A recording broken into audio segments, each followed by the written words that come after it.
Capítulo 4. Relaxe naquilo que ocorre. Quando recebemos as instruções, podemos colocá-las em prática. O que vai acontecer em seguida depende de nós.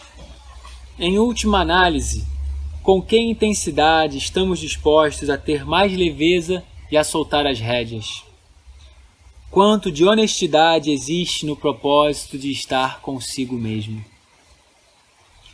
A instrução de meditação que Chogyam Trungpa Rinpoche dava a seus alunos chama-se meditação Shamatha Vipassana. Quando Trungpa Rinpoche ensinou pela primeira vez no Ocidente, disse a seus alunos para apenas abrir a mente e relaxar. Quando se sentissem distraídos pelos pensamentos, poderiam simplesmente deixar que eles se dissolvessem e voltar para o estado mental aberto e relaxado. Após alguns anos, Rinpoche percebeu que várias das pessoas que o haviam procurado achavam essas simples instruções, até certo ponto, impossível de ser praticada e precisavam de um pouco mais de técnica para poderem prosseguir. Nesse momento, sem realmente mudar a intenção básica da meditação, começou a dar instruções de forma um tanto diferentes. Passou a dar mais ênfase à postura e ensinou as pessoas a voltar muito levemente sua atenção para a expiração. Mais tarde, disse que o momento da expiração era o mais próximo que se podia chegar de simplesmente repousar a mente em seu estado aberto natural, e ainda assim ter um objeto ao qual retornar. Enfatizou ainda que estava se referindo à simples expiração, normal, sem qualquer manipulação, e que a atenção deveria ser suave, com um toque de leveza. Segundo ele, cerca de 25% da atenção estaria voltada para a respiração, de modo que ainda fosse possível ter consciência do ambiente, sem considerá-lo como uma interferência ou obstáculo à meditação. Anos mais tarde, usou uma analogia bem-humorada ao comparar a meditação a uma pessoa fantasiada segurando uma colher cheia de água. É possível estar tranquilamente sentado ali, vestindo uma roupagem rebuscada e ainda assim estar bastante atento à colher de água que se tem nas mãos. O objetivo não era tentar atingir algum estado especial ou transcender os sons e movimentos da vida normal. Em vez disso, éramos encorajados a relaxar mais integralmente em nosso ambiente, a apreciar o mundo que nos cerca e a verdade simples que acontece a todos os momentos. A maioria das técnicas de meditação utiliza um objeto, algo a que se retorna repetidamente, não importa o que esteja acontecendo na mente. Com chuva, granizo, neve, tempo bom ou ruim, simplesmente voltamos ao objeto da meditação. Neste caso, a expiração é o objeto da meditação. A impalpável e fluida expiração, sempre em mutação, que não pode ser agarrada e que mesmo assim ocorre continuamente. Quando inspiramos, é como se estivéssemos em uma pausa ou hiato. Não há nada especial a fazer, a não ser esperar pela próxima expiração. Certa vez, expliquei essa técnica a uma amiga que há anos praticava uma concentração muito direcionada, tanto para a inspiração quanto para a expiração, e ainda para um outro objeto. Quando terminei, ela disse: "Mas isso é impossível. Ninguém pode fazer isso." existe todo um espaço onde não há nada em que se concentrar. Pela primeira vez, percebi que inserida exatamente dentro da instrução estava a oportunidade de deixar fluir completamente. Já havia ouvido mestres Zen dizerem que a meditação é a disposição para morrer continuamente. E ali estava, à medida que cada expiração ocorria e se dissolvia.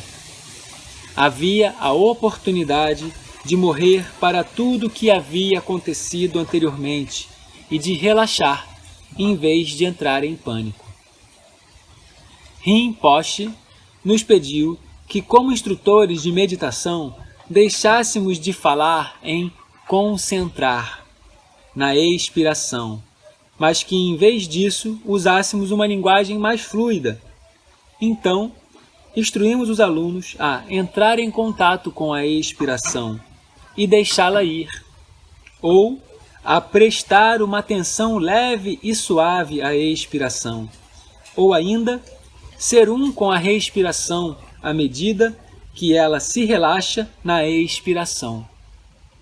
A diretriz básica era ainda estar aberto e relaxar, sem adicionar nada nem conceituar, voltando sempre à mente tal como ela simplesmente é, clara, lúcida e fresca. Após um tempo, Rinpoche refinou ainda mais as instruções, pedindo que colocássemos em nossos pensamentos o rótulo pensando. Ficávamos ali sentados com nossa expiração e, sem saber como havia acontecido, estávamos lá fora, planejando, tendo preocupações, fantasiando. Estávamos completamente em um outro mundo feito inteiramente de pensamentos. No momento em que percebíamos que isso havia ocorrido, deveríamos dizer a nós mesmos pensando. E sem fazer disso algo muito importante, simplesmente voltar à expiração. Certa vez, vi uma dança inspirada nesse processo. O dançarino entrava no palco e sentava em posição de meditação. Em poucos segundos, pensamentos de paixão começavam a surgir. O dançarino movia-se dentro deles, tornando-se cada vez mais arrebatado, desde o momento em que um leve vestígio de paixão começava a se desenvolver até uma completa fantasia sexual. Soava, então, um pequeno sino. Uma voz tranquila dizia, pensando, e o dançarino voltava a relaxar na postura de meditação. Cerca de 5 segundos depois, começava a dança da raiva, mais uma vez iniciando-se com uma pequena irritação e explodindo em movimentação frenética. Veio então a dança da solidão, do entorpecimento, e a cada uma delas o sino soava, a voz dizia, pensando, e ele simplesmente relaxava mais e mais, no que começou a ser a imensa paz e espaço de simplesmente estar sentado ali. Dizer internamente, pensando, constitui um ponto muito interessante da meditação. Nesse momento, podemos treinar conscientemente a suavidade e o desenvolvimento de uma atitude isenta de julgamento. A palavra sânscrita para bondade amorosa é Maitri, também traduzida como amizade incondicional. Portanto, sempre que dizemos a nós mesmos, pensando, estamos cultivando essa amizade incondicional por tudo que surge na mente.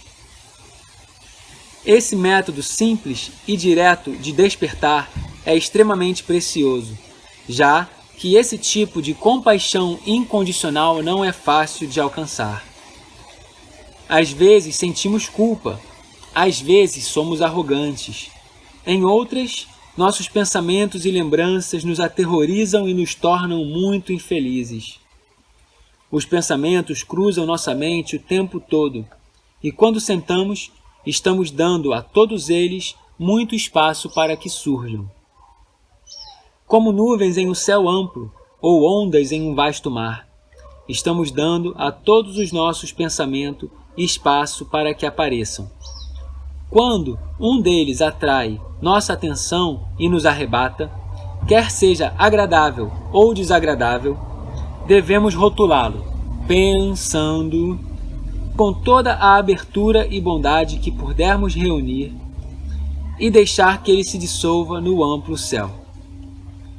Não há problema se as nuvens e as ondas imediatamente retornam. Simplesmente reconhecemos sua existência mais uma vez, com amizade incondicional, rotulamos, pensando, e deixamos que elas se dissolvam continuamente. Às vezes, as pessoas usam a meditação para tentar evitar maus sentimentos ou pensamentos perturbadores. Tentamos usar o rótulo como uma forma de afastar o que nos incomoda, e quando nos conectamos com algo prazeroso ou inspirador, podemos achar que finalmente conseguimos e tentamos ficar neste ponto, onde há paz, harmonia e onde não temos nada a temer. Portanto, desde o início, é bom lembrar sempre que meditar relaciona-se com abrir e relaxar, surja o que surgir, sem selecionar ou escolher. Definitivamente, não significa reprimir nada e também não tem a finalidade de estimular o apego. Allen Ginsberg usa a expressão mente surpresa. Você senta e, opa, surge uma surpresa bem desagradável. Tudo bem, que seja assim. Não devemos rejeitar esse aspecto, mas compassivamente reconhecê-lo como pensando e deixar que se vá. Então, opa, aparece uma surpresa muito agradável. Tudo bem, que seja assim. Mais uma vez, não devemos nos apegar a esse aspecto, mas compassivamente reconhecê-lo como pensando e deixar que se vá. Percebemos que essas surpresas não têm fim. Milarepa, yogi tibetano do século XII, cantava maravilhosas canções sobre a forma correta de meditar. Uma delas dizia que há mais projeções na mente que partículas de poeiras em um raio de sol, e que nem mesmo centenas de lanças podem pôr um fim a isso. Portanto, como meditadores também podemos parar de lutar contra nossos pensamentos e perceber que honestidade e senso de humor são muito mais inspiradores e úteis do que qualquer tipo de solene esforço religioso contra ou a favor de algo. De qualquer forma, o objetivo não é tentar livrar-se dos pensamentos, mas ver sua verdadeira natureza. Ficamos dando voltas inúteis com nossos pensamentos se acreditarmos em sua solidez. Na verdade, eles são como imagens de sonho, são como uma ilusão. Não são tão sólidos assim. Como dizemos, são apenas pensamentos. Ao longo dos anos, Rinpoche continuou a aperfeiçoar as instruções sobre postura, afirmando que aplicar esforço durante a meditação nunca era uma boa ideia. Portanto, recebíamos instruções de que não havia problema em nos movimentarmos quando sentíamos dores nas pernas ou nas costas. Entretanto, logo se tornou claro que, trabalhando com a postura correta, era possível estar bem mais relaxado e acomodado no próprio corpo por meio de ajustes muito sutis. Os movimentos amplos traziam conforto por cerca de 5 ou 10 minutos, e em seguida precisávamos nos mover outra vez. Acabamos seguindo os 6 passos da boa postura para conseguir realmente nos acomodar. Esses 6 pontos são: 1. Onde sentar. 2. Pernas. 3. Tronco. 4. Mãos.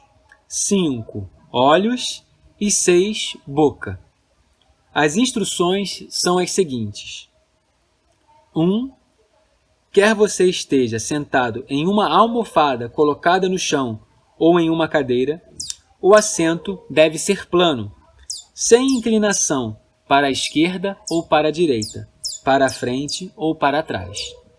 2. As pernas devem estar confortavelmente cruzadas à frente, ou, se estiver sentado em uma cadeira, os pés devem estar bem apoiados no chão e os joelhos afastados alguns centímetros. 3. O tronco, da cabeça até o assento, deve estar ereto, com a parte posterior firme e a parte anterior aberta. Se estiver em uma cadeira, é melhor não se encostar. Se você começar a encurvar, simplesmente sente-se ereto outra vez. 4. As mãos ficam abertas, com as palmas para baixo, repousadas sobre as coxas. 5. Os olhos permanecem abertos, indicando uma atitude de estar desperto e relaxado em tudo o que acontece. O olhar dirige-se ligeiramente para baixo, para um ponto localizado aproximadamente 2 metros à frente. 6. A boca fica levemente entreaberta, de modo que o maxilar relaxe, permitindo que o ar circule livremente pela boca e pelo nariz. A ponta da língua pode estar apoiada no céu da boca. Sempre que sentamos para meditar, podemos percorrer esses 6 pontos. E, quando nos sentirmos distraídos durante a meditação, podemos trazer nossa atenção de volta para o corpo e repassá-los. Então, com a sensação de estar recomeçando, voltamos mais uma vez à expiração. Não devemos nos preocupar quando percebemos que fomos levados pelos pensamentos. Apenas dizemos internamente pensando e voltamos à abertura e relaxamento da expiração. Mais uma vez e mais uma vez, voltamos sempre a estar exatamente aonde estamos. No início, as pessoas acham essa meditação empolgante. É como um novo projeto e achamos que a prática talvez nos livre de nossos aspectos indesejáveis e nos torne pessoas abertas, isentas de julgamento e incondicionalmente cordiais. Entretanto, após um certo tempo, essa sensação se esgota. Encontramos um tempo, todos os dias, e sentamos em nossa própria companhia. Voltamos à respiração continuamente. Atravessamos o tédio, a irritação, o medo e o bem-estar. Essa perseverança e repetição, quando contém honestidade, leveza, humor e bondade, são a própria recompensa. Quando recebemos as instruções, podemos colocá-las em prática. O que vai acontecer em seguida depende de nós. Em última análise, com que intensidade estamos dispostos a ter mais leveza e a soltar as rédeas? Quanto de honestidade existe no propósito de estar consigo mesmo?